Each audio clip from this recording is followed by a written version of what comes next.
e a dica de hoje vai para o estudo da chamada mutação constitucional.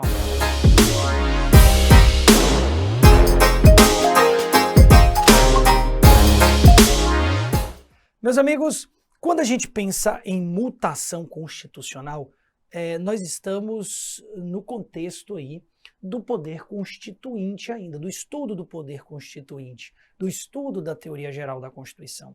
E a nossa doutrina, assim como a jurisprudência do STF, ela vai estabelecer que a mutação constitucional é um processo de modificação da Constituição. Essa expressão mutação constitucional. O que é mutação? É mudança, processo de modificação. Mas é um processo de modificação informal do texto da Constituição. Lembra aquela ideia de poder de reforma da Constituição através das emendas? Aí nós temos uma alteração formal. Eu realizo, eu não, tecnicamente, o Diego não tem essa habilidade, mas no sentido figurativo, né, nós temos a modificação formal da Constituição. A mutação, ela é um processo de mudança, mas é um processo de mudança informal. Poxa, Diego, por que mudança informal? Porque eu não altero o texto da Constituição. Eu altero o sentido, o modo de interpretar sobre aquele valor normativo, ou sobre aquele texto normativo, sobre aquele valor principiológico. Então, é o que a doutrina chama, olha só, de processo informal de modificação da Constituição. Alguns, e isso pode aparecer em sua obra, vai nos dizer que, em sua obra não, em sua prova, né? Mas vai nos dizer que é obra do poder constituinte difuso. Por quê? Porque não é um poder concentrado nas mãos de uma única figura. Quem realiza esse processo de mutação constitucional, que é a interpretação do texto da Constituição e, a partir disso, a aplicação de novos sentidos, tá? Nós temos o Poder Judiciário em grande escala, e não só um único juiz ou um único tribunal. O Supremo Tribunal Federal, os demais juízes, as nossas cortes de superposição. Assim como o processo de interpretação também pode vir da sociedade, os anseios do povo. Conceitos e valores estabelecidos há 20 anos não são mais estabelecidos hoje, e nós temos esse processo de interpretação da Constituição. Poxa, Diego, beleza, não há mudança de texto, há alteração de sentido, de modo de interpretar. E aí eu vou trazer um exemplo para que vocês possam entender.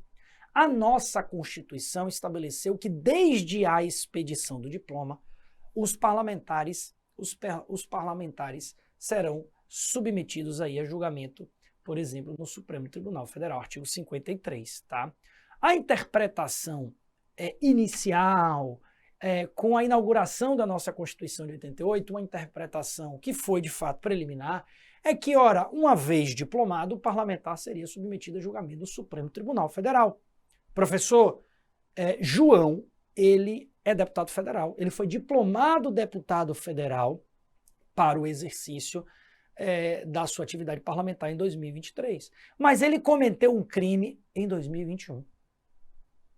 Neste ou nesta interpretação inicial, o parlamentar seria julgado aonde? No STF. Por quê? Porque a interpretação inicial era, uma vez diplomado, o parlamentar seria julgado no STF, independentemente do momento da prática desse crime.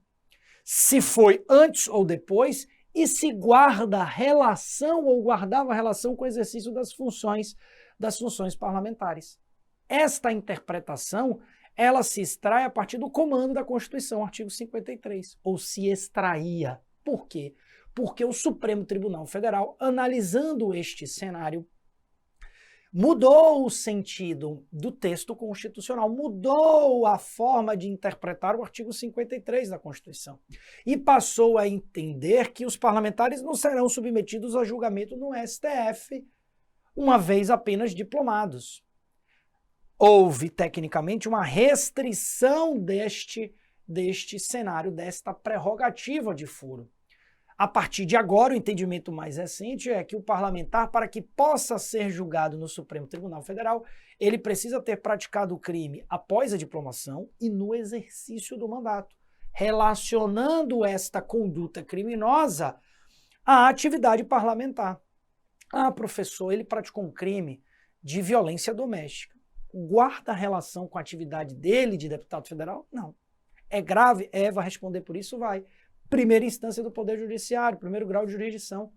Não vai ao Supremo Tribunal Federal. Fica hoje no STF as condutas criminosas praticadas no exercício do mandato, guardando relação parlamentar e a condição ainda do indivíduo de estar na atividade parlamentar, na condição de diplomado.